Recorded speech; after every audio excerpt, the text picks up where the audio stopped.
ടുനെറ്റ്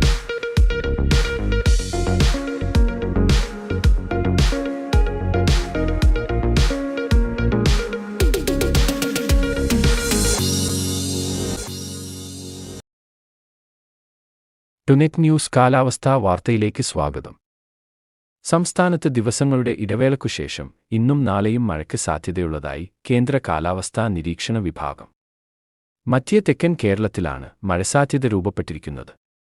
ആയതിനാൽ തിരുവനന്തപുരം, കൊല്ലം, പത്തനംതിട്ട, ആലപ്പുഴ, കോട്ടയം, ഇടുക്കി, എറണാകുളം എന്നീ 7 ജില്ലയിൽ കേന്ദ്ര കാലാവസ്ഥാ നിരീക്ഷണ വിഭാഗം ഗ്രീൻ അലർട്ട് പ്രഖ്യാപിച്ചു. ഒറ്റപ്പെട്ട നേരിയ മഴയ്ക്കാണ് സാധ്യതയുള്ളത്. നിലവിൽ നാളെയും ഇതേ ജില്ലകളിലാണ് മഴസാധ്യത. മഴയ്ക്കൊപ്പം ചിലയിടങ്ങളിൽ ഇടിമിന്നലിനുള്ള സാധ്യതയുമുണ്ട്. ആയതിനാൽ ഇക്കാര്യത്തിൽ ജാഗ്രത പുലർത്തണം. കിഴക്കൻ മേഖലയിലാണ് മഴസാധ്യത കൂടുതൽ. എന്നാൽ മറ്റന്നാൾ മുതൽ വീണ്ടും സംസ്ഥാനത്ത് എല്ലാ ജില്ലയിലും വരണ്ട കാലാവസ്ഥക്കാണ് സാധ്യത. അതേസമയം മഴസാധ്യത രൂപപ്പെട്ട സാഹചര്യത്തിൽ പ്രസ്തുത ജില്ലകളിൽ തണുപ്പിൽ കുറവനുഭവപ്പെട്ടേക്കും. മറ്റിടങ്ങളിൽ ഇതുവരെ അനുഭവപ്പെട്ടതുപോലെയുള്ള തണുപ്പ് തുടരുകയും ചെയ്യും. കാലാവസ്ഥാ വാർത്തകൾ കൃത്യമായി ലഭിക്കാൻ ചാനൽ സബ്സ്ക്രൈബ് ചെയ്യുക. നന്ദി.